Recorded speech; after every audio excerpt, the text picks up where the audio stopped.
Hi மக்களே, வாங்க இப்போ நம்ம டே 6 நம்ம எங்கே பெற்ற முட்டைகள்லாம் எப்படி இருக்குன்னு பார்க்கலாம். அதாவது எப்படி கரு பிடிச்சிருக்கா இல்லையா அப்படிங்கிறத செக் பண்ண போகிறோம். எப்படி பார்க்க போகிறோம் அப்படின்னா, லைட்டு ஃபுல்லாக ஆஃப் பண்ணணும். அப்போ தான் நமக்கு வந்து தெரியும் முட்டையில் கரு இருக்கா இல்லையா அப்படிங்கிறது தெரியும். ஒரு டார்ச் லைட் மாதிரி எதுனாலும் கையில் வச்சுக்கலாம். Mobile light, torch light. நான் வந்து மொபைல் வச்சுருக்கேன். மொபைல் மேலே அந்த லைட் வெளிச்சத்தில் முட்டையை வச்சு பார்க்கும்போது ஹார்ட் ஷேப்பில் வந்து தெரியும் நமக்கு. அதோட சின்ன குட்டி இதயம் மட்டும் வந்திருக்கும். ஃபுல்லாக சுற்றி நரம்பு அப்படியே போகிற மாதிரி இருக்கும். உங்களுக்கு காமிச்சிருக்கே பாருங்கள். அப்படி வந்திருந்து அப்படின்னா கொஞ்சம் நல்லபடியாக கரு பிடிச்சிருக்கு அப்படின்னு அர்த்தம்.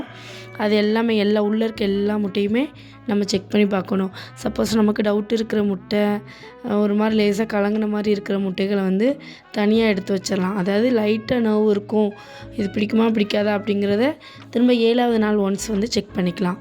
ஸோ வந்துட்டு அதை மட்டும் தனியாக எனக்கு வந்து ஒரு எல்லா முட்டையும் ஓகேவாக இருந்தது. ஒரு 4 முட்டை மட்டும்தான் எனக்கு டவுட்ஃபுல்லாக இருந்தது, கரு பிடிச்சிருக்கா இல்லையா அப்படின்னு தெரியல. ஸோ அதை மட்டும் தனியாக எடுத்து வச்சுட்டு அதை தனியாக மார்க் பண்ணியிருந்தேன்.